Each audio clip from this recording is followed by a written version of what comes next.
जय हिंद दोस्तों।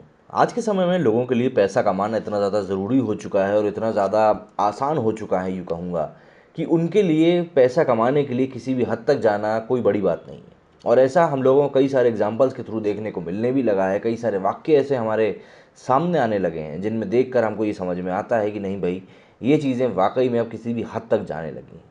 अब हालिया मामला जैसे सामने आते हैं तो टिकटॉक के मामले आप ले लीजिए। टिकटॉक को भारत में जो बैन किया गया उसका सबसे बड़ा कारण ये था कि टिकटॉक पे जो क्रिंज कंटेंट बनने लगा था, उस कंटेंट को दबाने के लिए ये काम किया गया। अब सबसे बड़ी बात ये है कि भाई टिकटॉक के कंटेंट को तो दबाने का आपने काम किया, लेकिन टिकटॉक का कंटेंट दबाने लायक बना क्यों?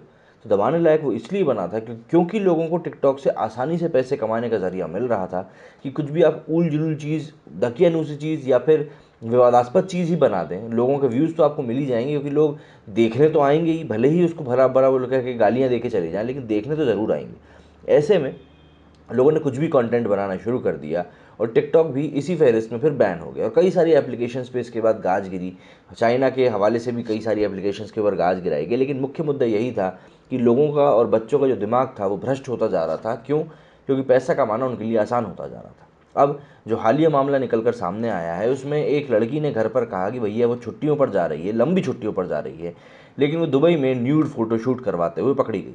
यूक्रेन के वकील का जो परिवार है वो इसको लेकर खासा हैरान है और यूक्रेन की बात अभी इसलिए भी ज़्यादा चल रही है क्योंकि रशिया से इसके जिस तरीके के संबंध सामने आए हैं, तनावपूर्ण संबंध, वो काफ़ी ज़्यादा हैरान करने वाले हैं। खबर कुछ यूँ है कि हाल ही में दुबई में लगभग 11 युवतियों को एक बालकनी में न्यूड फोटोशूट करवाते हुए पकड़ा गया था। ये सभी पूर्ण रूप से नग्न थी और दुबई में सार्वजनिक रूप से इस तरह से प्रदर्शन करने पर रोक है। उन्हीं में से एक हैं याना ग्रोबेंशुक, जिनके बारे में पता चला है कि वो पेशे से वकील हैं। वो यूक्रेन में अपने घर से ये कहकर निकली थी कि वो हॉलीडे ट्रिप पर जा रही हैं, लेकिन दुबई में गिरफ्तारी के बाद परिवार वाले उनके शॉक्ड हैं। 27 वर्षीय याना ग्रोमेस्टिक को टैटूओं का खासा शौक है और उन्होंने अपने शरीर पर कई सारे टैटू भी गुदवा रखे हैं। शनिवार मतलब 3 अप्रैल 2021 की रात इन सभी को गिरफ्तार करके जेल में डाला गया था। याना के परिजनों का कहना है कि वो क्या करने गई थी इसके बारे में उन्हें कुछ भी जानकारी नहीं है। ग्रोबेशुक के 20 वर्षीय भाई तरस ने कहा कि जब इस मामले में यूक्रेन का दूतावास सक्रिय हुआ तब उसे अपनी बहन के बारे में पता चला। तो इस तरीके से वो अपने परिवार तक को झूठ बोल के गई थी इस मामले में। और खासी सी बात है, इस इन चीज़ों के मामले में, न्यूड फोटोशूट के मामले में वो कैसे ही अपने परिवार को बता के जाती, लेकिन पैसे के मोह की वहाँ पे बात करें तो आपको ज़्यादा समझ में आएगा। किसी को परिवार में संदेह नहीं था कि वो इस तरह का फ़ोटोशूट करा रही है। याना ने कानून की पढ़ाई करने करके इस क्षेत्र में ग्रेजुएशन की डिग्री हासिल तो कर ली थी, लेकिन उसे अभी तक कोई नौकरी नहीं मिली थी। दुबई इन मामलों में कड़ा रवैये वाला देश है और इन सभी पर बड़े जुर्माने के साथ जेल भी हो सकती है। वकील की नौकरी ना मिलने का कारण याना एक कैफ़े में वेट्रेस और एक रेस्टोरेंट में बतौर होस्टेस काम कर चुकी है। दोस्त ने एक शराब बनाने वाली ब्रूअरी पर काम करना शुरू किया था।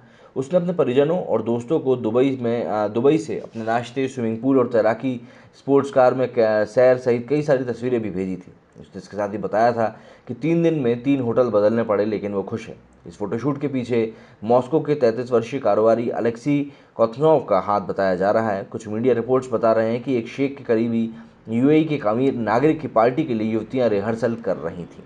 अब अगर ये सारी बातें सामने आती हैं कि भाई ये रिहर्सल किसी शेख के लिए चल रही थी तो एक बार ये बच सकते हैं, लेकिन नहीं तो इनके ऊपर तो शिकंजा कसना अब तय माना जा रहा है। भाई इस तरह की चीज़ें अगर आप पैसा कमाने के लिए करेंगे तो जाहिर सी बात है कहीं ना कहीं तो आपको फंसना ही पड़ेगा।